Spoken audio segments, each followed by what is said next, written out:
এই ভিডিওটা একেবারে সম্পূর্ণতই কিন্তু ভারতীয়দের উদ্দেশ্যে, কারণ ভারতীয়দেরকেই এটা জানতে হবে। এর কারণ হচ্ছে এই ভিডিওর বিষয়বস্তু সম্পূর্ণ ভারতীয়দের জন্য। তো একজন হুজুর মাওলানা আমানুল্লাহ আমিনী, উনি কি ভারতের নাকি বাংলাদেশের কে জানে, বাট ওনার যে বক্তব্য, এই বক্তব্যটা কিন্তু কমপ্লিটলি ভারতীয়দের জন্য। ভারতে সরকার অনেক বিধিবিধান আছে, তাদের সংবিধানের অনেক বিধিবিধান আছে না, তো এখন দেখবেন যে ভারতে বসবাসকারী মুসলমানরা এই সমস্ত সংবিধানটা মানতে চান এবং মানেও না, এবং না মানার পরে ওইটাকে আবার অনেক ক্ষেত্রে সরকার দেখে না দেখার ভান করে ইগনোর করে।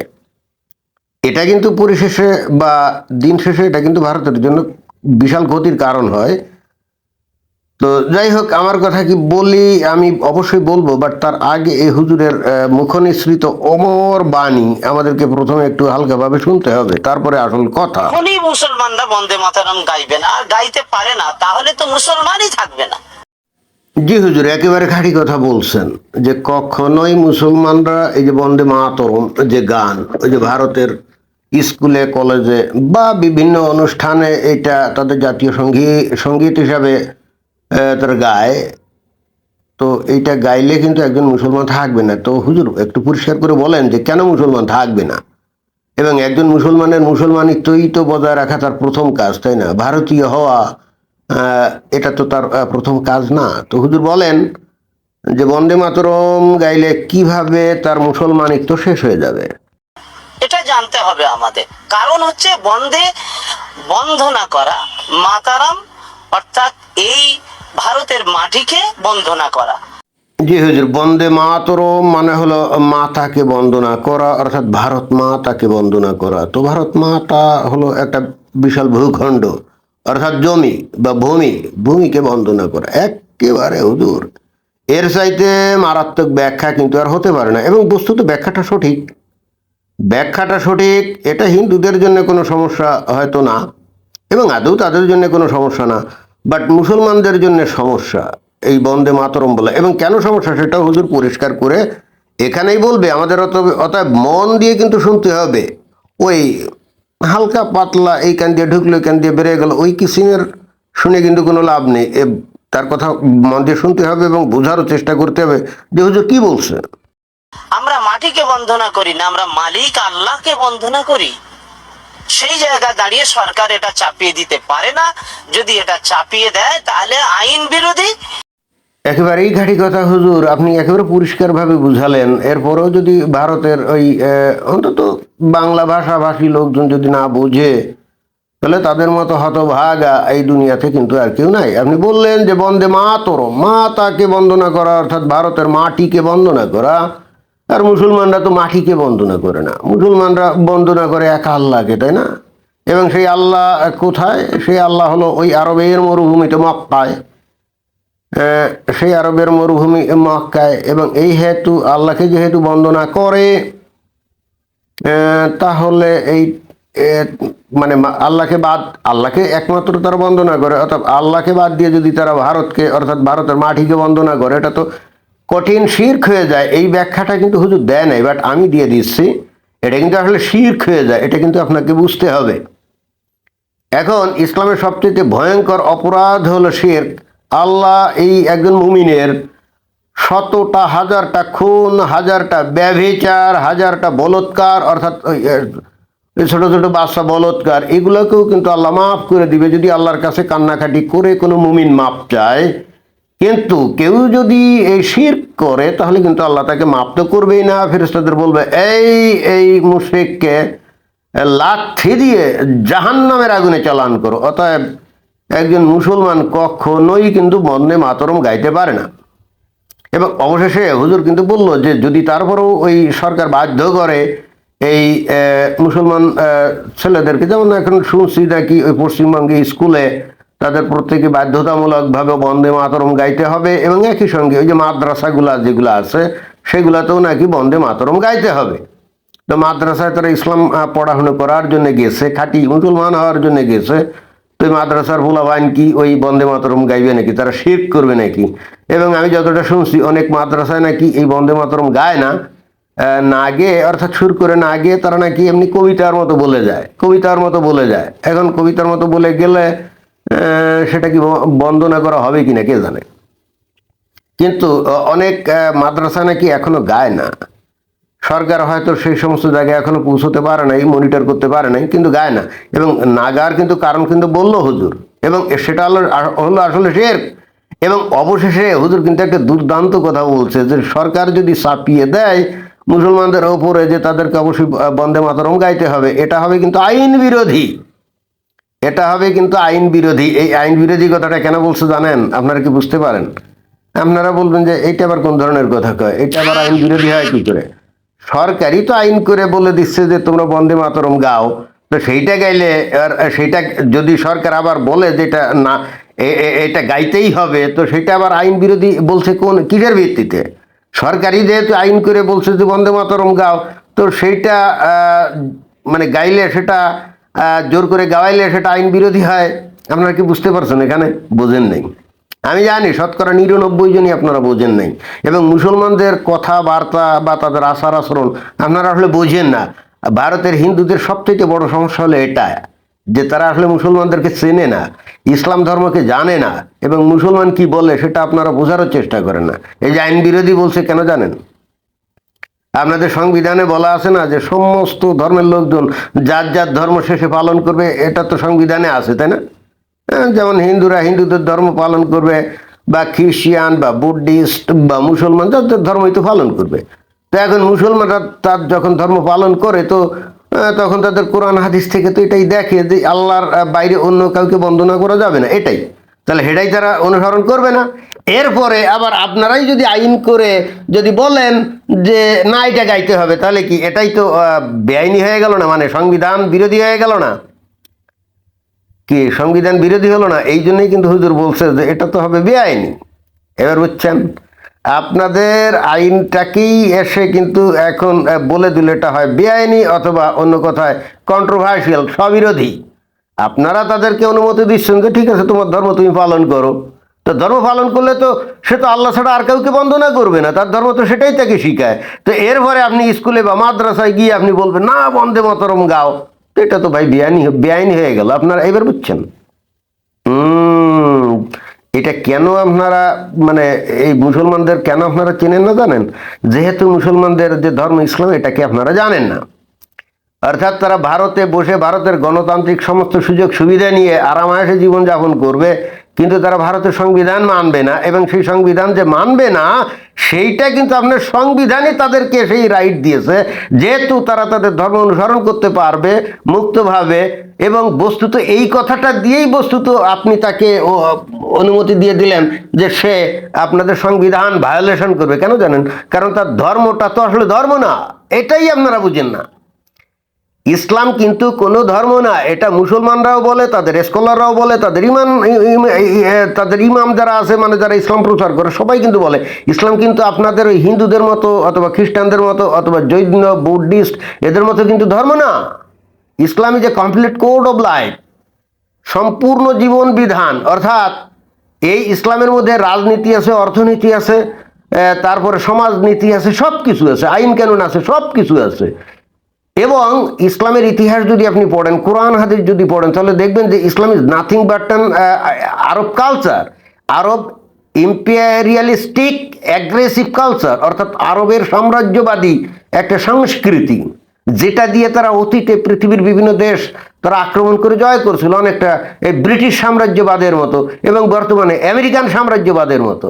ভাই এটা তো কমপ্লিটলি রাজনৈতিক বিষয়, তাই না? Islam is nothing but a political ideology in disguise of religion, অর্থাৎ উপরে উপরে বলবে তা এটা ধর্ম, কিন্তু আসলে তার পুরোটাই রাজনীতি, তার পুরোটাই কিন্তু রাজনীতি। এবং এই কারণে আপনারা এই ইসলামকে আপনারা ধর্ম হিসেবে গণ্য করে আপনারা বলছেন যে ঠিক আছে এটা অনুসরণ করো, বস্তুত আপনারা তাদের ইসলাম নামক রাজনীতিটা করার জন্য আপনারা অনুমতি দিচ্ছেন। কিন্তু আপনারা বুঝছেন না যে সেই রাজনীতির মধ্যে কি আছে। সেই রাজনীতির মধ্যে বলছে যে এবং তাদের যে খালি রাজনীতি না, তাদের যে বিধিবিধান আছে ইসলামে, সেইগুলোই তাকে অনুসরণ করতে হবে। যেমন সে 4 বিয়ে করবে, আপনি থামাতে পারবেন না, আইন করে আপনি থামাতে পারবেন না। আপনি না বলছেন যে ইসলাম অনুসরণ করো, কিন্তু ইসলাম যে কোনো ধর্ম না, এটা যে রাজনৈতিক আদর্শ এবং এটা যে কিছু আইন কানুনের সমাহার, এটা তো আপনি বুঝছেন না। তো অতএব তাকে এরপরে যদি বলেন যে ভারত বন্দে মাতরম, না, এটা সে গাবে না। তারপরে তার ধর্ম তাকে বলে 4টে বিয়ে করা যাবে এবং সে করবে, আপনি আইন করে থামাতে পারবেন না।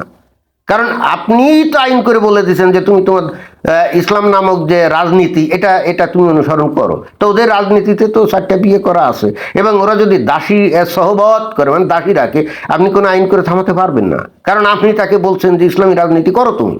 আপনি শব্দটা হয়তো জুড়ে দিচ্ছেন না ইসলামী রাজনীতি, but Islam itself politics.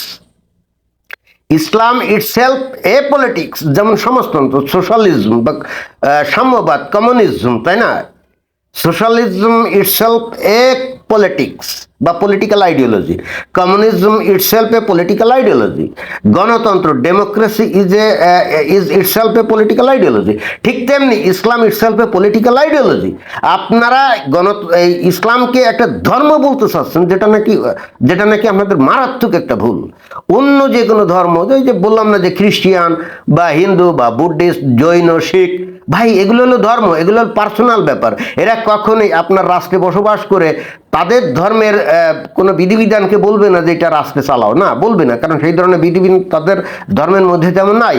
But ইসলাম, এবং শুধুমাত্র ইসলাম না, আর একটা ধর্ম আছে, মানে আসলে আর একটা ধর্মের নামে পলিটিক্যাল আইডিওলজি আছে, সেটা হলো কিন্তু এই যে জুডাইজম, ইহুদি ধর্ম, তাদেরটাও কিন্তু এরকম একটা political ideology. Judaism is not a religion, it's also a political ideology. ইসলামও একটা পলিটিক্যাল আইডিওলজি।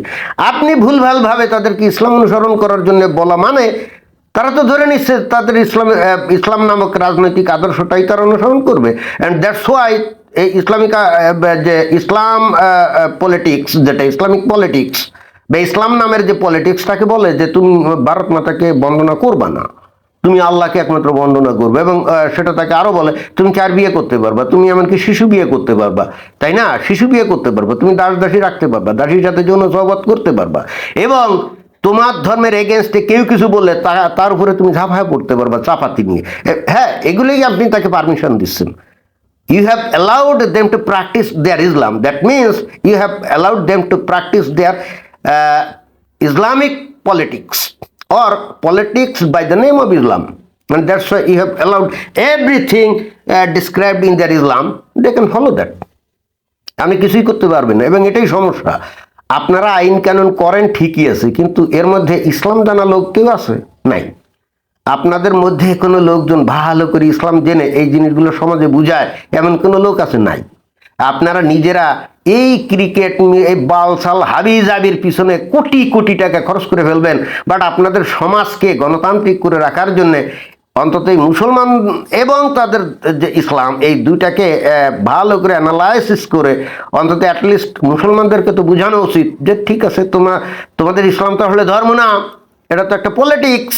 সেই হেতু এই পলিটিক্স ভারতে হয় চলবে অথবা চলবে না, একটা ডিসিশনে আসতে হবে, তাই না?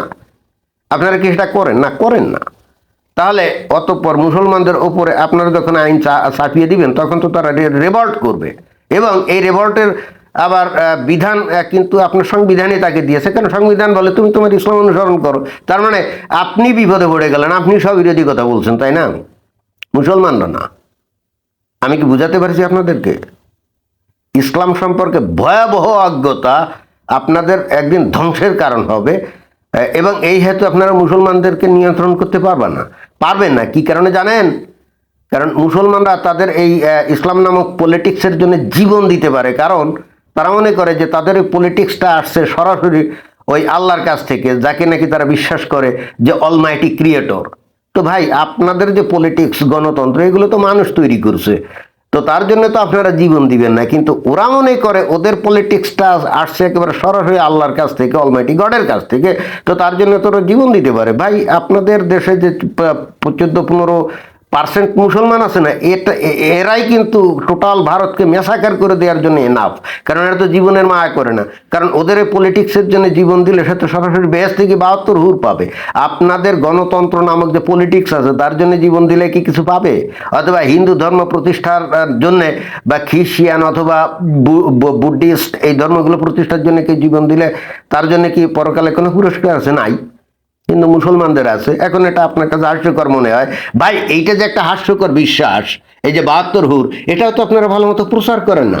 আপনারা তো ইসলামটাকে পড়াশোনা করে অ্যানালাইসিস করে আপনাদের জনগণের মধ্যে প্রচার করেন না, হিন্দুদের মধ্যেও করেন না, মুসলমানদের মধ্যেও করেন না। ফলাফল কি জানেন? মুসলমানরা কেউ তার ধর্ম বাদ দিয়ে আপনাদের ধর্মে আসে না, বা কাতারে কাতারে হিন্দুরা, বিশেষ করে মেয়েরা মুসলমান ছেলেদের প্রতি প্রেমে পড়ে তারা কিন্তু মুসলমান হয়ে যায়, এবং তারপরে আপনাদের এই ধোকা দেয়, ওই মুসলমান হয়ে গেছে ভিতরে ভিতরে কিন্তু উপরে হিন্দু নাম রেখে দেয়। তাতে ক্ষতি কাদের হচ্ছে? আপনাদের হচ্ছে। আপনারা বুঝছেন না, কারণ আপনারা তো ব্যস্ত আছেন ওই বলিউডের নায়িকাদের দেহবল্লরি নিয়ে, ক্রিকেটে নিয়ে, কোন লম্বা কত সেঞ্চুরি করলে বালসাল নিয়ে আপনারা ব্যস্ত আছেন। এবং এই অজ্ঞতা, এই উদাসীনতা একদিন আপনাদের এই দেশ ধ্বংসের কারণ হবে। আমি মাঝে মাঝে বলি না যে ভারতের অখণ্ডতা রক্ষা করতে পারবে না, কারণ ভারতের ভিতরে টাইম বম্ব আছে। আর এই টাইম বম্ব যখন ফোটা শুরু করবে, বিস্ফোরণ শুরু করবে, ভারতের অস্তিত্ব একবার পুরো বেসামাল হয়ে যাবে, অস্তিত্ব ধ্বংস হয়ে যাবে। আপনারা আসলে বুঝছেন না।